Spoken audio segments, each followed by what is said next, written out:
રાજકોટ નાગરિક સહકારી બેંકની મતગણતરીની શરૂઆત થઈ ચૂકી છે। મામા ભાણેજની આ લડાઈ છે। સૌ કોઈની નજર આ ચૂંટણીના પરિણામો પર આજે છે। 15 ડિરેક્ટરની બેઠકમાં 21 ઉમેદવારો આ ચૂંટણી જંગમાં મેદાને છે। ચૂંટણીમાં કુલ 6 ઉમેદવાર બિનહરીફ જાહેર થયા છે। સહકાર પેનલના 6 ડિરેક્ટર બિનહરીફ જાહેર થયા, એટલે 332 મતદારોમાંથી 320 મતદારોએ મતદાન કર્યું છે। સંસ્કાર પેનલના કલ્પક મણિયારના ભાવિનો આજે ફેસલો થશે। કલ્પક મણિયાર બેઠક જીતે છે તો ભાજપમાં પડઘાની શક્યતા છે। આખરે સહકાર અને સંસ્કાર પેનલમાં સુકાન કોને મળશે તે સવાલ છે। અને આજ મુદ્દે આપણી સાથે સંવાદદાતા રહીમ જોડાયેલા છે। રહીમ, મામા ભાણેજની આ લડાઈ માટે આજનો આ દિવસ સૌથી વધારે મહત્વનો છે।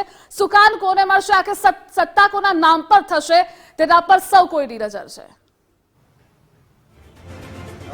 રાજકોટ નાગરિક સહકારી બેંક જે ચૂંટણી છે તે જાણે અત્યારે કહી શકાય કે વિધાનસભાની ચૂંટણી જેવો માહોલ છે તે સર્જાણો હતો, કારણ કે આક્ષેપબાજી ઉપર આક્ષેપબાજી જે સામસામે થઈ રહી હતી। અંતે જે મતગણતરી છે તેની શરૂઆત થઈ ચૂકી છે। હું સીધા જ અંદરના દ્રશ્યો બતાવીશ। જે રીતના કોઈ પણ ચૂંટણી વિધાનસભાની હોય છે કે અન્ય ચૂંટણી હોય છે તે જ રીતના મતગણતરી છે તેની શરૂઆત થઈ ચૂકી છે।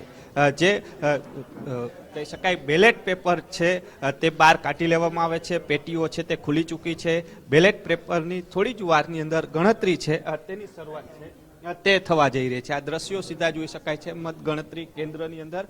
જે મતગણતરી ચૂંટણી અધિકારી છે તેમના દ્વારા જે આગળની પ્રક્રિયા છે તે કરવામાં આવી છે। મુછાળ સાહેબ છે જે ચૂંટણી અધિકારી છે તેમના દ્વારાની આ છે મતગણતરીના બેલેટ પેપર ખુલી ગયા છે અને હવે ગણતરીની શરૂઆત થશે।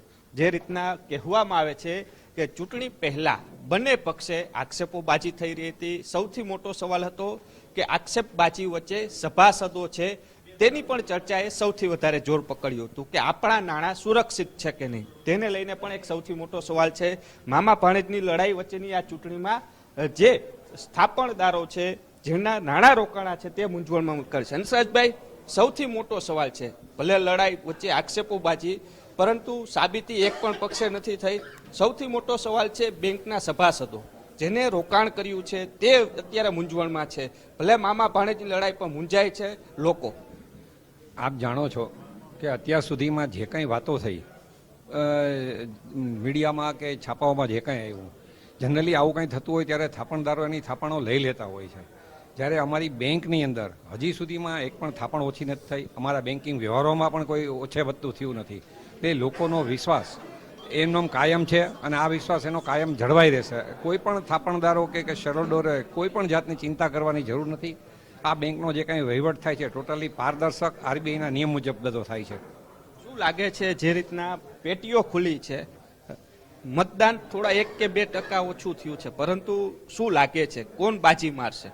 મતદાન આમ જો ગણીએ તો 100% થયું છે। જે કંઈ લોકો બહારગામ હતા અને જે કંઈ બીમાર છે એ લોકો જ મત દેવા નથી આવી શક્યા, પણ અમને જે કંઈ સહકાર પેનલ છે અત્યાર સુધી જે કંઈ બેંકનો વહીવટ કરી રહી છે એ જોતા અમને વિશ્વાસ છે કે સહકાર પેનલનો વિજય અચૂક થશે।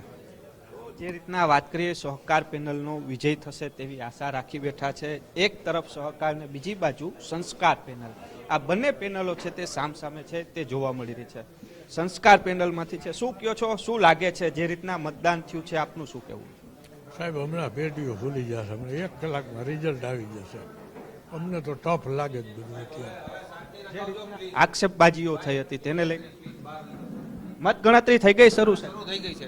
પ્લીઝ હવે બહાર હોઈ જાઓ બધા અને શાંતિ મતગણતરી છે તે શરૂ થઈ ચૂકી છે। જે પેટીઓ છે તે ખુલી ચૂકી છે। આ દ્રશ્યો જોઈ શકાય છે। જે મતગણતરી જે બેલેટ પેપર છે તે અત્યારે ગણતરી કરવામાં આવી રહ્યા છે। સીધા જ દ્રશ્યો ગુજરાત ફર્સ્ટની ટીવી સ્ક્રીન ઉપર છે તે અત્યારે જોવા મળી છે। એટલે કહી શકાય કે મામા ભાણેજની લડાઈની વચ્ચે હાલ જે આ મતગણતરી છે તેની શરૂઆત થઈ ચૂકી છે। સૌથી મોટો સવાલ એ ઉત્પન્ન થઈ રહ્યા છે કે જે રીતના ચીન આપવામાં આવ્યું છે, જે મામાને સફરજન અને જે ભાણેજ છે તેમને માઇકનું ચીન છે, હવે માઇકનો પડઘો પડે છે કે સફરજન કપાશે તે તો આવનારો સમય જ, એટલે 1 કલાક પછીની આસપાસ જે ચિત્રનું રિઝલ્ટ ધીમે ધીમે શરૂઆત થશે ત્યારે ખબર પડશે। ધ્રુવિશા જી રહીમ, આપ જોડાયેલા રહેજો, આગળ પણ અપડેટ મેળવતા રહીશું।